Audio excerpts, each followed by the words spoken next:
Oke ya. Eh, Ya pertanyaannya tadi ya, apakah setiap masalah yang kalian hadapi itu bisa dikategorikan sebagai masalah penelitian? Ya, tentunya jawabannya adalah tidak. Ya, karena apa? Bisa saja masalah itu bukan masalah penelitian. Contohnya apa? Pasokan apa? Air minum gitu ya, air minum ya. Kalau misalnya air minum itu bisa kita dapatkan dengan beli, ya itu mungkin tidak perlu kita selesaikan dengan pendekatan eh, apa metode penelitian ya. Atau mungkin misalnya kalian lapar ya. Masalah-masalah itu kan bisa muncul ya gitu. Lapar, haus ya, kemudian eh, apa ngampus gitu ya, ngampus panas banget gitu ya. Apakah harus diselesaikan secara ilmiah? Harus menggunakan metode penelitian? Tentunya tidak ya, karena masalah penelitian itu dia ada ciri-cirinya. Nah, kemarin kita belajar mengenai ciri-ciri masalah penelitian ya. Sebetulnya masalah penelitian itu apa aja gitu ya. Apa yang bisa disebut atau yang bisa dikategorikan sebagai masalah penelitian ya. Tentunya ada beberapa hal ya yang bisa diklasifikasikan ya sebagai masalah penelitian. Nah, ini definisi masalah ya, Pak Mur sedikit recap ya. Masalah dinyatakan sebagai sebuah fenomena yang muncul akibat adanya kesenjangan antara yang seharusnya dengan realitas yang terjadi. Nah, ini masalah. Nah, misalnya masalahnya apa? Kalian harusnya tadi eh, Pak Mul harusnya masuk di jam 11.05 misalnya, tapi ternyata masuknya baru jam 11.20. Nah, ini masalah karena apa? Yang seharusnya Pak Mul itu bisa masuk jam 11.05, tapi ternyata baru bisa masuk jam 11.20. Nah, ini ada kesenjangan ya antara yang seharusnya terjadi dengan realitas yang terjadi. Nah, itu masalah kehidupan ya, masalah apa? Kampus sehari-hari ya. Seringkali kan ada seperti itu ya, dosen masuknya terlambat atau bahkan mungkin ada yang dosen masuknya hanya di setengah jam terakhir. Itu juga ada seperti itu. Tapi itu bisa tergolong ke dalam masalah kehidupan ya, bukan masalah penelitian ya, gitu. Ya, karena apa? Bisa diselesaikan dengan jangka waktu yang lebih cepat. Nah, kemudian bedanya dengan masalah penelitian ya. Kalau masalah penelitian ini adalah sebuah pekerjaan sebetulnya. Mencari ketidakserasian antara keadaan yang diharapkan atau desolen dengan kenyataan. Nah, jadi misalnya apa sih yang bisa kita harapkan ya dari sebuah atau dari loyalitas karyawan misalnya kalau di perusahaan. Atau mungkin apa sih yang kita inginkan ya dari sebuah penyelenggaraan event ya misalnya. Tentunya eventnya berjalan dengan sukses, dengan lancar ya. Misalnya kita ngadain konser musik ya, yang beli tiket banyak sesuai dengan target ya. Kalau bisa melebihi. Kalau misalnya kita ngadain event olahraga, misalnya lomba futsal atau lomba voli, otomatis yang kita harapkan adalah jumlah tim atau jumlah kelompok yang mendaftar ya atau ikut ke dalam lomba itu sesuai dengan apa yang kita harapkan ya. Tapi seringkali nih namanya sebuah event ya gitu kadang-kadang tidak sesuai dengan kenyataan ya. Misalnya nih ada beberapa event kemarin yang terpaksa di cancel ya karena ternyata ada masalah di internalnya. Nah, itu kalau sudah tahu masalah internal seperti itu, ya ya udah gitu, udah bisa selesai. Tapi masalah kalau misalnya masalahnya belum diketahui gitu ya dan butuh penyelesaian secara ilmiah, ya itu bisa diangkat secara menggunakan metode penelitian. Nah, di sini ada kalimat kata yang menimbulkan ketidakpuasan. Nah, dengan misalnya tadi konser musik yang seharusnya kita bisa apa partisipannya ya, kemudian yang nonton itu kita targetkan 500 orang, tapi ternyata yang menonton itu hanya 100 gitu. Kadang-kadang kan berarti di situ ada ketidakpuasan. Nah, Misalnya kalau di perusahaan bagaimana? Di perusahaan misalnya target produksi di bulan Oktober itu harusnya 1000 piece, 1000 paket gitu ya. Tapi ternyata yang terproduksi hanya 750 atau 800 lah. Itu berarti ada ketidakpuasan dari sisi manajemen. Nah, penelitian diharapkan dapat memecahkan masalah-masalah yang seperti tadi ya, atau setidaknya menutup celah yang akan terjadi, atau bahkan mungkin memberikan rekomendasi agar hal serupa tidak terjadi di masa yang akan datang. Jadi misalnya kalian meneliti sebuah kegagalan penyelenggaraan event gitu ya, otomatis di akhir penelitian kalian akan ngasih rekomendasi di situ ya. Misalnya apa rekomendasinya? Tiketnya seharusnya sudah bisa didapatkan oleh calon pembeli itu maksimal atau minimalnya atau mungkin 3 bulan sebelum pelaksanaan event.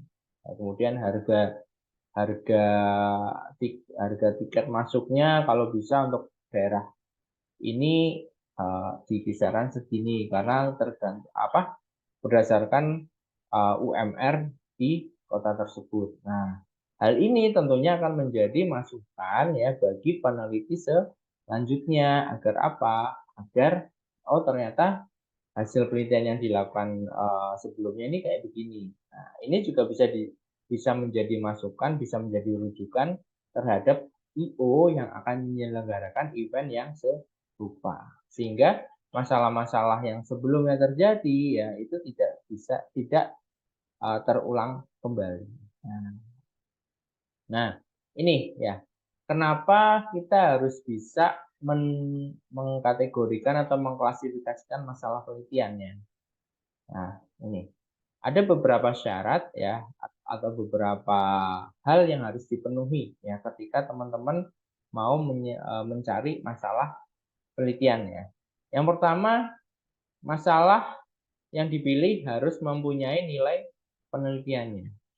Maksudnya gimana? Di situ nilai penelitian maksudnya adalah masalahnya itu bisa diselesaikan menggunakan metode ilmiah. Kemudian ada jangka waktunya, ya. Kemudian mungkin misalnya menggunakan pendekatan secara ilmiah, misalnya apa observasi, wawancara, ya atau angket, ya.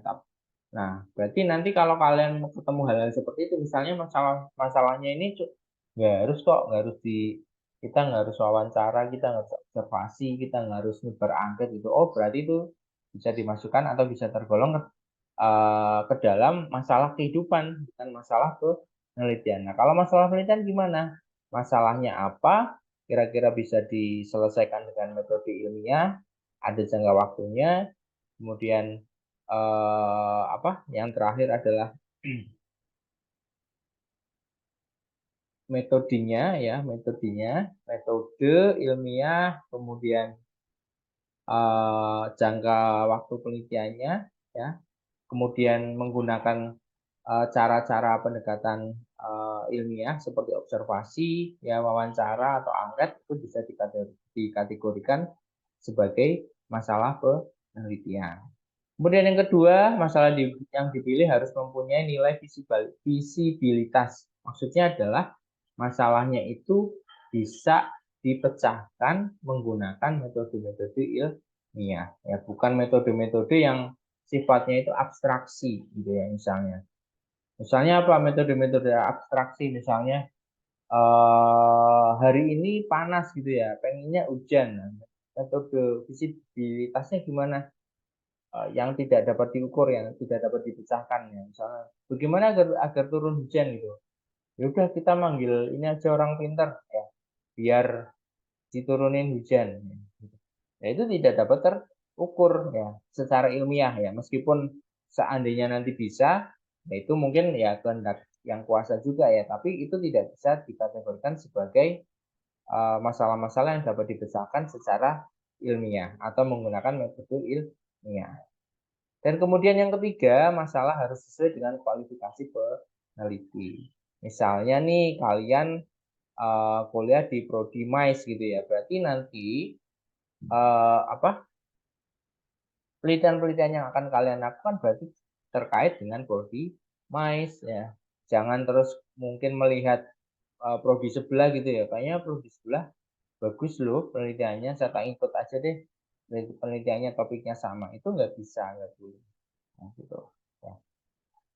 Karena harus sesuai dengan kualifikasi peneliti. Atau mungkin misalnya ada yang S1-nya kayak Pak Mul nih, S1-nya itu desain dulu ya. Ketika S1 ya nelitinya tentang desain, tapi ketika S2 ya sudah beda beda apa?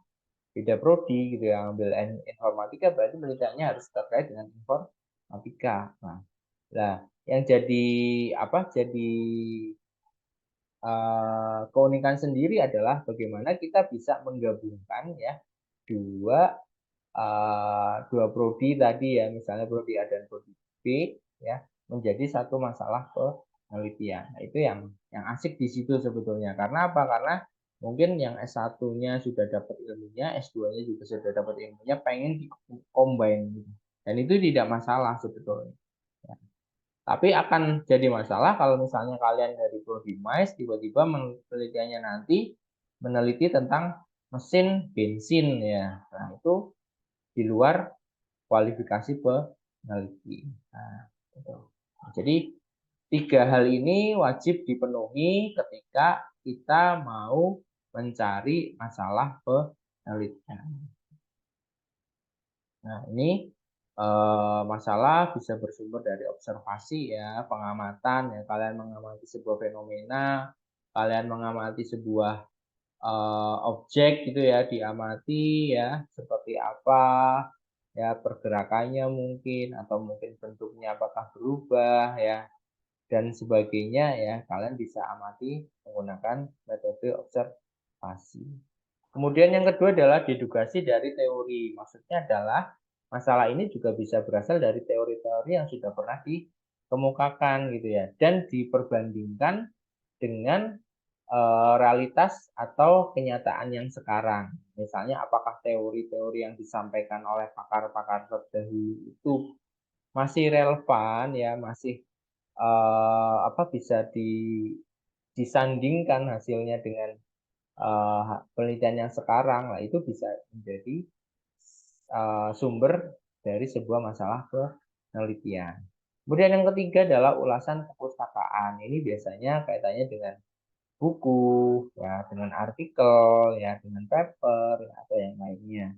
Kemudian 4, masalah sosial yang sedang terjadi. Nah, ini juga bisa diangkat menjadi sebuah masalah penelitian nih. Misalnya nih di Semarang nih, lagi 2 hari terakhir ini eh, apa ada kasus bunuh diri ya, di mana keduanya itu merupakan mahasiswi ya gitu, dari 2 perguruan tinggi ternama di Semarang gitu. Nah, mungkin kalian bisa cari tahu tuh meneliti tentang itu. Kaitannya apa sih kasus bunuh diri mungkin dengan tingkat ekonomi, mungkin dengan tekanan ketika studi ya, ketika kuliah atau diambil dari beberapa sudut yang lain. Itu juga bisa terjadi. Atau mungkin sekarang eranya musim mendekati tahun politik gitu ya.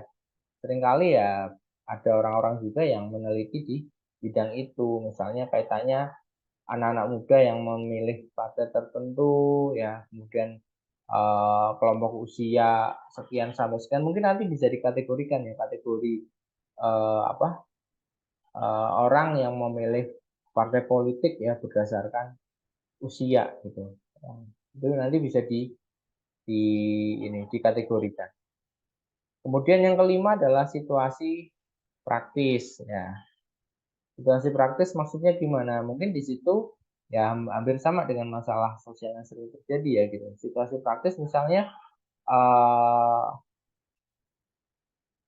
ada sebuah kegiatan webinar ya atau mungkin seminar internasional ya di mana dalam seminar internasional itu dihadiri oleh beberapa pakar ya, beberapa pakar yang tentunya dia punya spesialisasi di bidangnya masing-masing. Nah, anggap aja nih pakar-pakar